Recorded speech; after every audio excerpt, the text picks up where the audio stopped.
Welcome to the Athlete Brand Advisor Podcast, featuring advice and interviews about athlete branding. Learn how marketing, public relations, and broadcasting can grow your brand. We also have special episodes to talk about recent news, events, and anything in the world of sports. The podcast is sponsored by Pliable, a versatile marketing, PR, and broadcasting company that identifies opportunities and creates tailored content for its clients.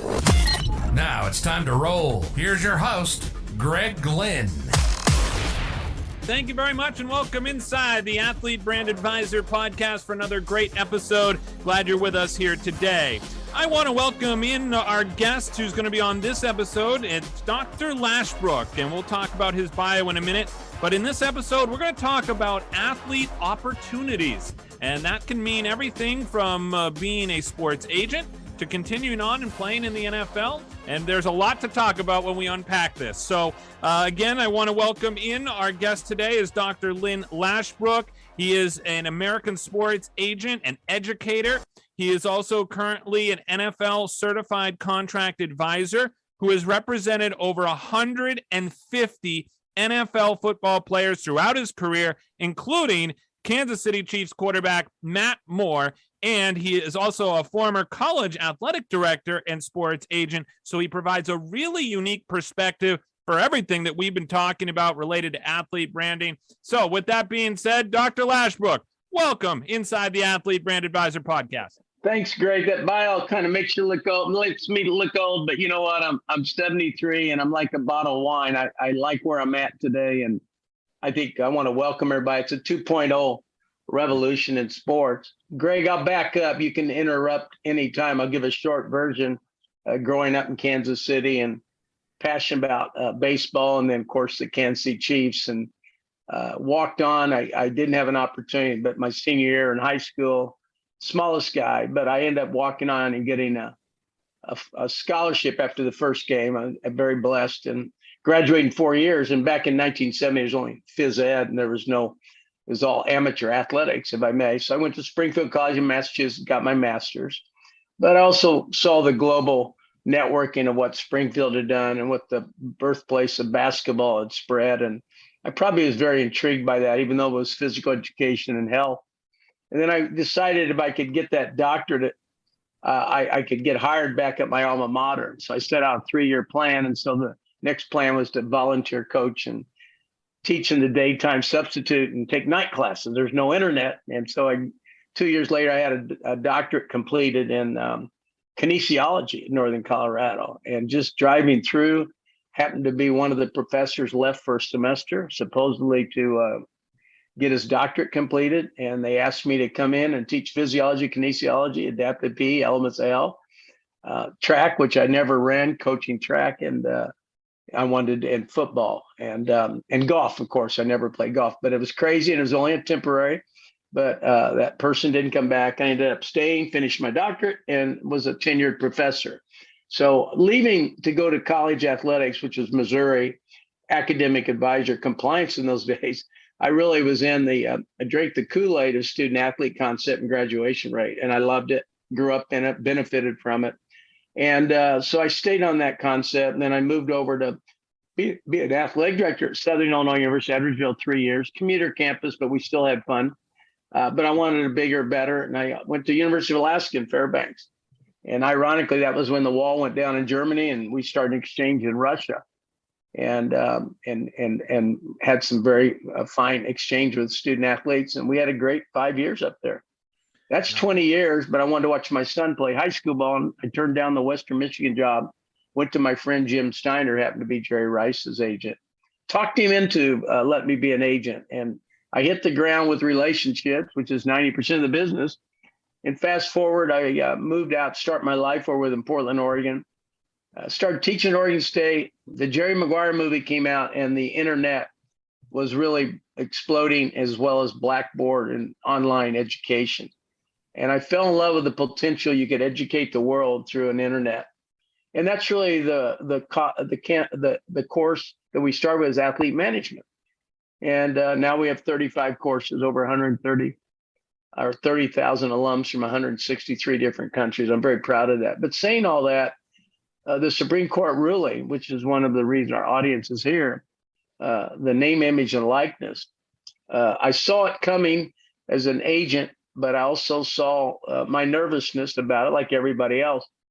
But once the Supreme Court came out with a unanimous ruling, it's a new world. It's 2.0 revolution. And in layman's terms, what it means is every athlete and family starting in high school can get advice.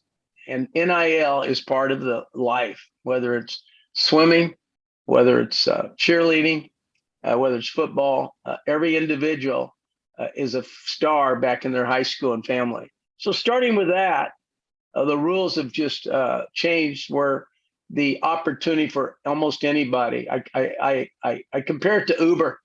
You pick up a client, you pick up a passenger, that's a client. You pick up the second passenger, that's 2 clients. Before you know it, some people make it a full-time job.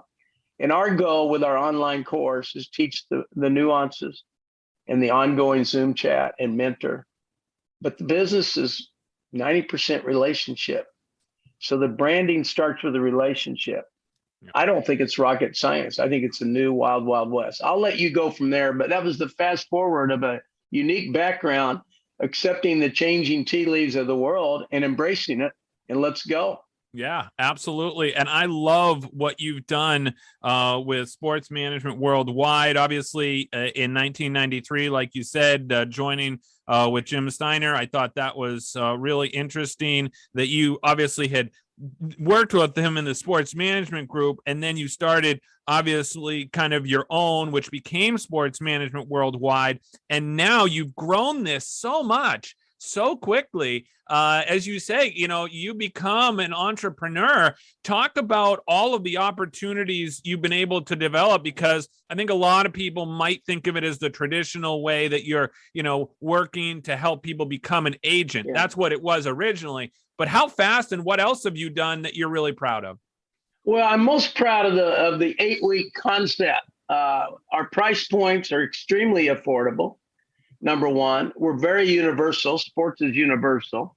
So our audience, our live Zoom chats on every one of our courses, as well as my Sunday chat, which is a lifetime membership, the larger the audience and the more diverse the audience, the better the class. And until online came on, we really didn't have that accountability interaction. What happened through the involvement of the program, we added other courses, sales and marketing. We went to baseball analytics, sabermetrics back then. And if it works in baseball, what about football? What about basketball? All the way up to every sport. What's happened is all of our instructors don't necessarily have a doctorate in kinesiology. And my point being is that education has challenges moving forward when it comes to sport business. There's over 400 sports management programs, very good programs, some very expensive, taught by most that don't have any practical experience, but they're still qualified by the term educator. At the same time, we kind of threw it back and said, we're going to do live Zoom chats with mentors. You get to talk to the Harry Sindens and John Wootens or whomever. You get to talk to Mark Eisenberg. So we're incredibly resourceful. We have an agent advisor program to give you the card and the credentials to start your business as an incubator. We want to change the world. And we want the student from Nigeria, the NIL, and the advisor to be maybe from Nigeria, where they might know the culture better.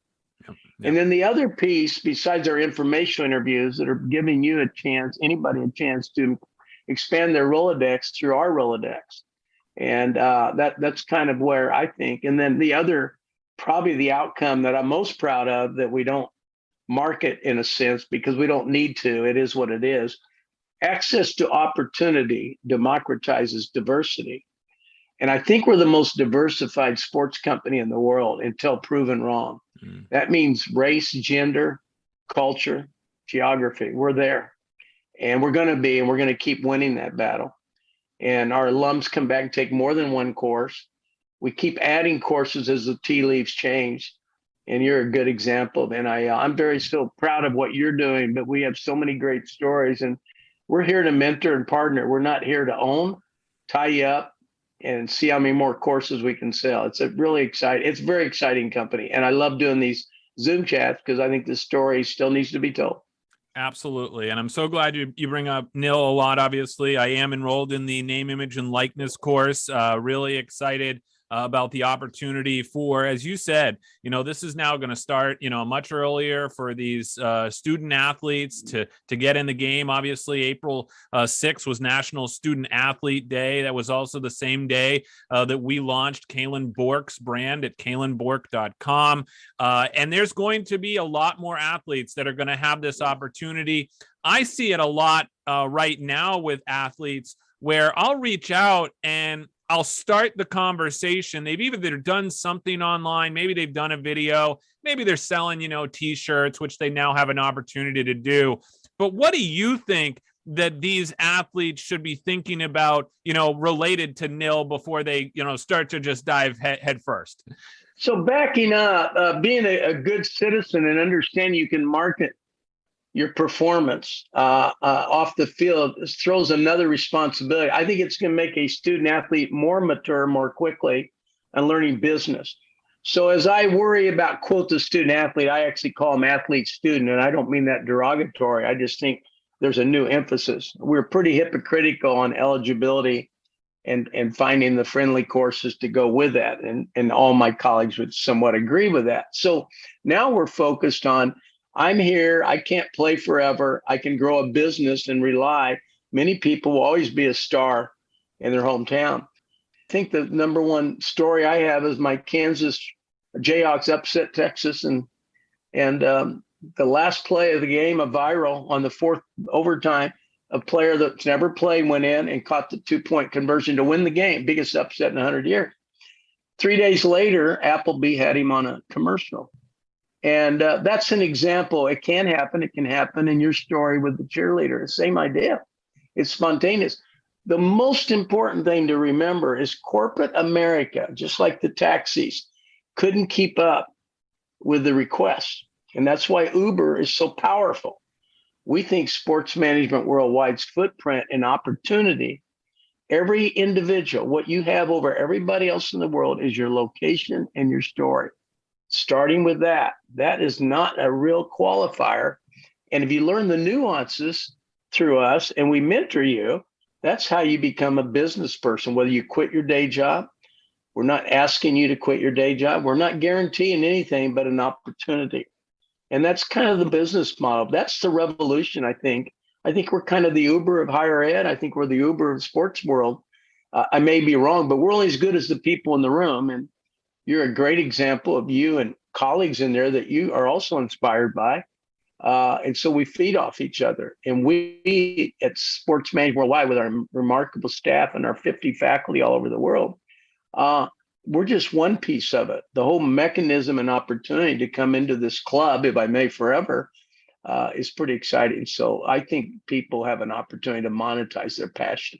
Yeah, absolutely. And the other thing that I think about when I think about your story and how you've created a platform where people can have mentors, who was a mentor or some of your mentors as you were going through this process of developing the company, or even as you were, back in your playing days or as an AD, who was kind of guiding you along the way? No, it's a great story. And I've got a book coming out, The Walk On. It's not finished yet. We're working very hard on it. And I've thought about that. I used to go back. My mom took me to games as a young boy, and my dad.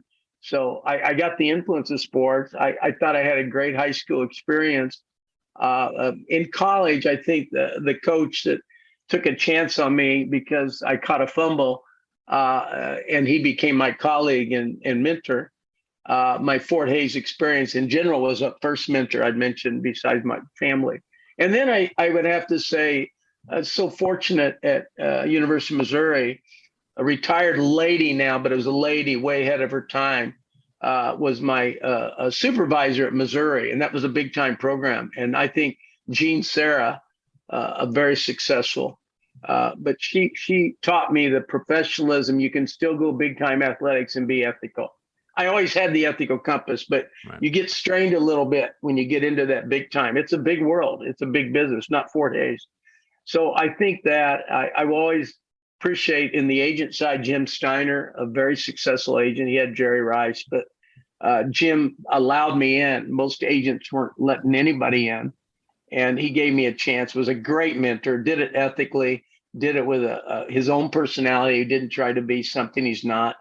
And those are mentors. And then being blessed in my wife for almost 25 years to have her step out, go on a sabbatical to put a business model together. I just thought you put an ad on the ESPN and it'll all work out. But we really had to grow, and it's the most thrilling and humble experience of being the owner of a business that's still growing, if I may. Yeah. And you must be, certainly there's got to be a special part of you to do it with your wife. I mean, that there's a special bond there, and that's not easy for some people to do.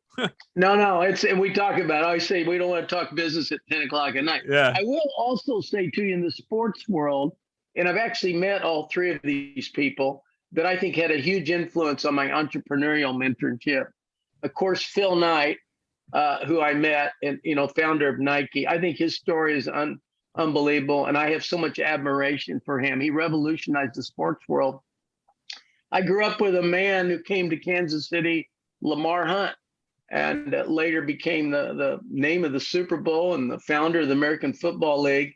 And I met him before, and when his son was playing soccer at SMU, and I was at SIU. And the reason I say that, his son now owns the Chiefs, and having Matt Moore there, and he got a chance to meet Clark. And then thirdly, a man who I've met before, but I admired, Howard Schultz, who's going back to work now at Starbucks. We actually live in his up in his area this year with my daughter. But to be honest with you, what he did with Starbucks, I think gave me the courage that, I can put coffee shops, which are sports students all over the world, and we can pour the Kool-Aid every day, if I can use a metaphor. So I think those three mentors in the business side and I love what Steve Jobs did. I just believe that online is a revolution. The pushback is we grew up comfortable. You had to come to class and we'll sit at the podium and you better pass the tests. And it just, I think education has some challenges, and I want education to be fun. Yep. I've spent too much time in the hallway. Yeah. I can see you in the hallway. Absolutely. The other thing too is, I think that's a perfect lead into the value that I really see in being part of the club at Sports Management Worldwide. And these Sunday chats are phenomenal. I just love the format. It feels like a radio show where we're all talking about the same language. We all have our own passions. We're meeting people. We're online. People are following up with each other. It's like this amazing, it's almost like a fishbowl. You just put everybody in and you kind of see what comes out. It's a fantastic idea. What happened to me when I was teaching in the classroom, when I was at Oregon State, I really had 20 some years experience. I was a resource. I saw the world changing, and I saw the class of 70. You got to entertain them or do something different. And I also never understood passive learning, particularly with the internet. Kids were playing with their cell phone. If you don't keep them involved. And so simply I turned to what I call E-Socratic method of learning. And what I know for sure is I know nothing. And so when you brag or talk about the experience in these chats, I go back to the experience that I received. I started with one on CompuServe dial-up, the dial-up Yahoo, and then we had two. And it was a tough beginning. And now post-COVID, no less than 20, sometimes 30, sometimes 40. The reason, you're absolutely right, the vastness of the audience and the vast of diversity of sport, the commonality is it's sports and it's business. And business has the same common principles throughout, no matter what sport: marketing, stadium, social media, everything. And so I learned so much from each question. I've watched analytics in baseball talk to analytics in football. I watched baseball analytics meet with motorsport analytics. It's fascinating, the cross-pollination. And before I go back to you, I call it Silopia. For years, centuries, sports has been run by I call it Silopia. It's people in the business. It's the coach. It was the player, the coach, general manager then, and we didn't have a lot of diversity. We also didn't have the business background. We were focused on winning. And now you look at what's going on in the business side of sports and the value of franchise and sports betting and eSports, cryptocurrency. It's a revolution, a most exciting time. And I'm glad I've lived long enough to be part of it. And I think we're going to become a catalyst of change and spread the word around the world. There's 8 billion people out there. Yeah, I love what you're saying about being kind of an active listener, and everybody learns differently.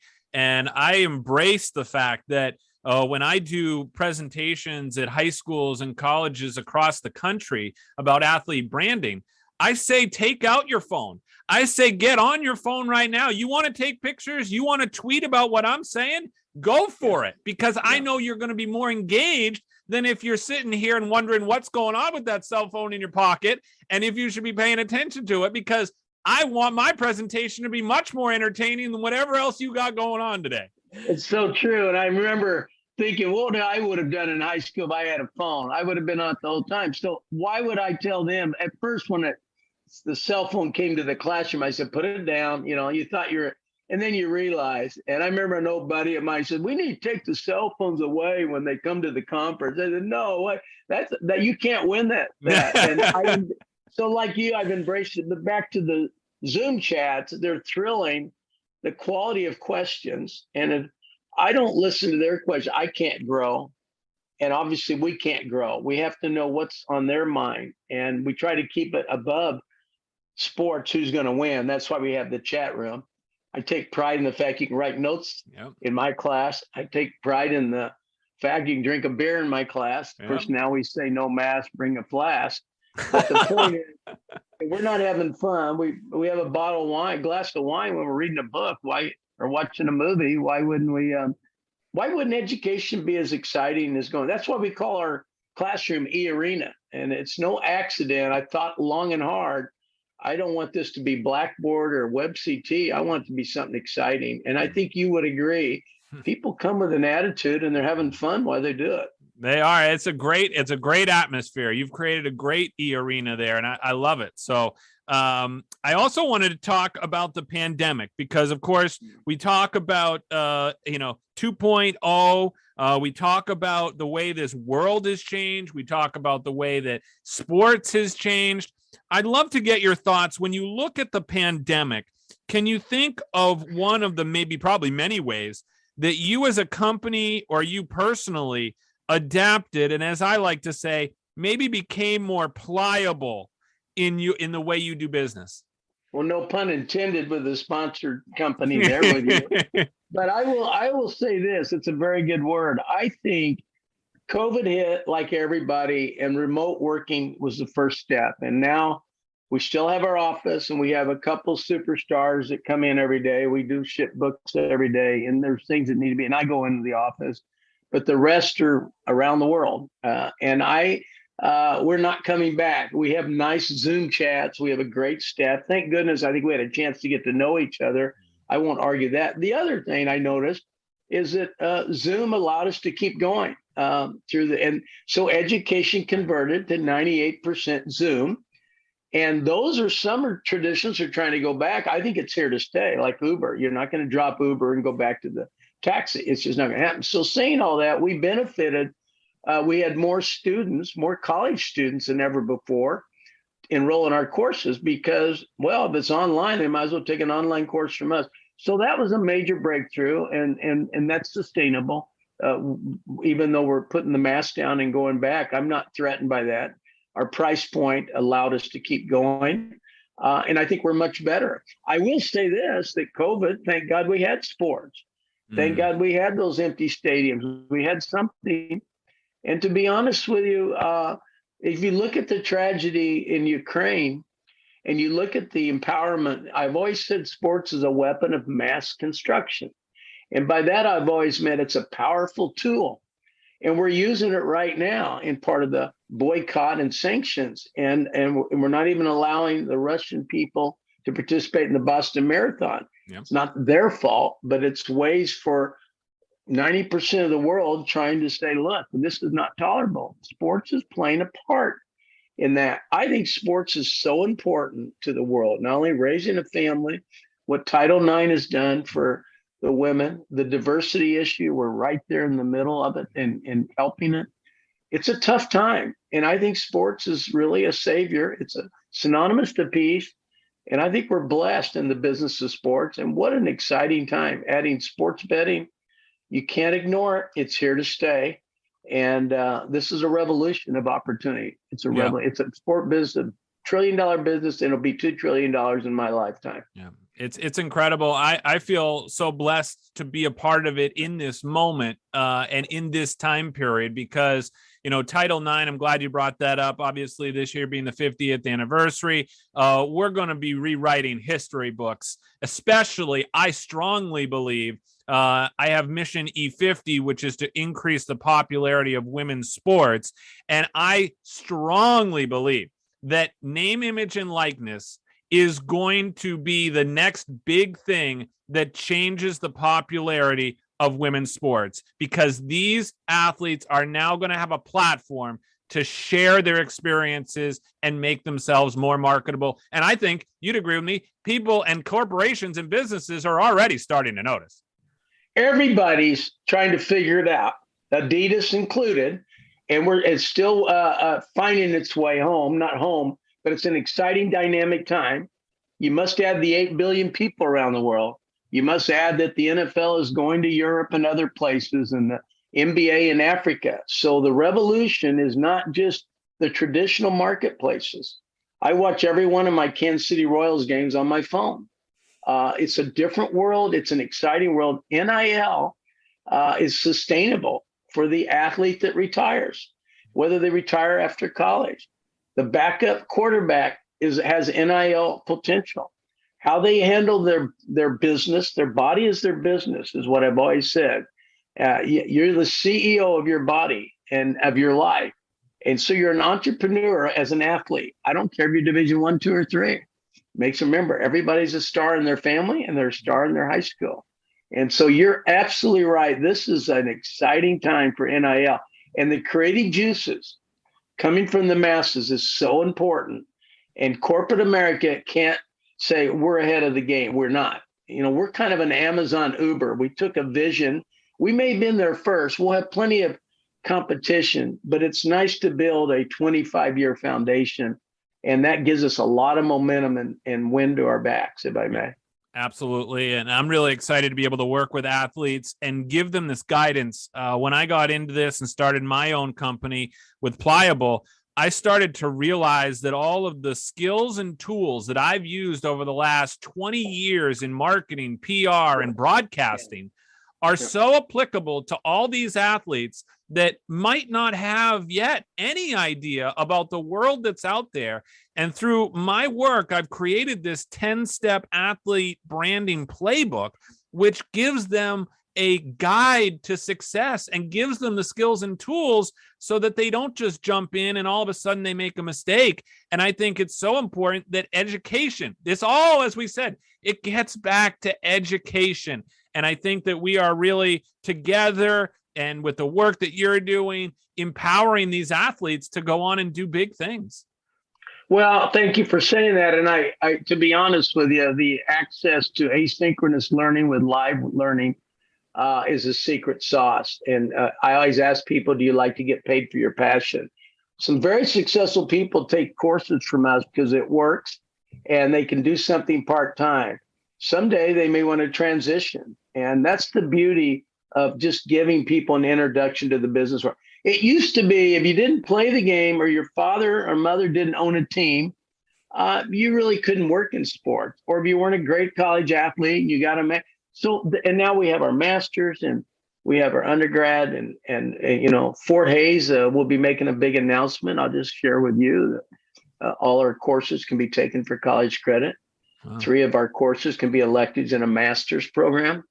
And so we're blessed that we've worked that hard, and particularly my alma mater, being a partner, it brings back a lot of memories and a lot of good foundation. So I think the future for NIL is going to be one of our most popular courses. Yep, absolutely.